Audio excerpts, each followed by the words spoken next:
Tell me about your first time camping in the snow. We planned it as a 2-night backpacking trip. It turned out to be 1 night. When I started the trail, I think I had about, my pack was about 55 pounds, which was a lot. Like compared to my body weight, that was just like not good. I hate being cold. It's the most unpleasant thing ever. We didn't have enough like space in the tents, but we had a hammock. They're like, oh, we'll just sleep in the hammock.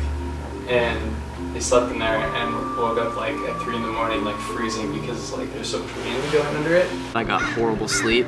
I was pretty underprepared. Yeah, it was absolutely miserable. And as we were getting closer, we were planning to camp. A blizzard set in. We weren't really prepared for it. We were looking at the weather forecast for like the town at the base of the mountain, right? And not like realizing that it would be a good 30 degrees colder once you actually got up there. We made camp and we didn't cook with our stove outside because there was too much snow. We just sat in our tent and ate like raisins and peanuts for dinner. We hardly slept. My brother thought he was gonna get hypothermia. We were going to Zion, California. I'm from Boston, so I think everything in California is like warm all the time. Like, I don't think I really realized that it might be cold. I'm gonna bring this like really thin sleeping bag. I think about an hour into sleeping, I realized that this was going to be a long week. I have never been that cold before. It was pretty miserable, and I didn't really sleep for most of the night. I like might not even survive. Could have gone really badly, but it was just such a disaster.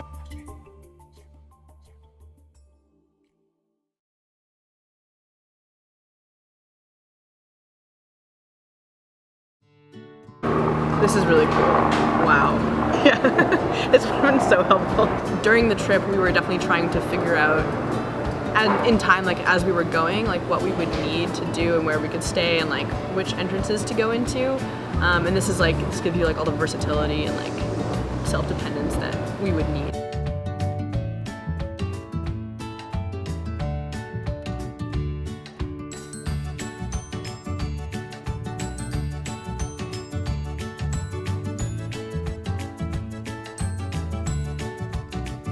I mean, I think one of the things that would probably draw me to it is just the fact that it has it serves not just as oh,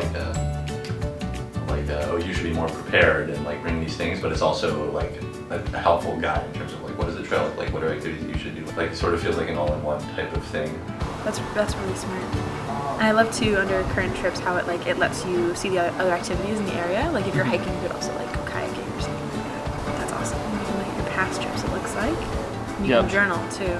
Yeah. That's awesome. Because on trail I was just journaling in a journal, and then I would type it into my phone to then submit onto WordPress. And so having a journal on your app would be awesome. It's really cool. I love it because I think the hardest thing about camping sometimes is that it's hard to find a community of other people who enjoy the outdoors, and it's hard to kind of orchestrate going outdoors together. It's have like a GPS in it so it tracks where you walked. Oh, so it'll give you a packing list. It generates one for you. Yeah. Okay. And the activities are it gives you activities, but it actually generates content for you. Okay. Yeah, that's really cool actually. You're required to get like a permit, and when you do that, you usually have to go and see a park ranger, and they usually tell you all these things. But that point, if you're there and you didn't bring it already, then you're kind of too late. It could be definitely useful. Oh, cool. And so I could just see which campground I would be going to. Oh, awesome. Aria's trips? This is upsetting. This is offensive. Frodo's trips?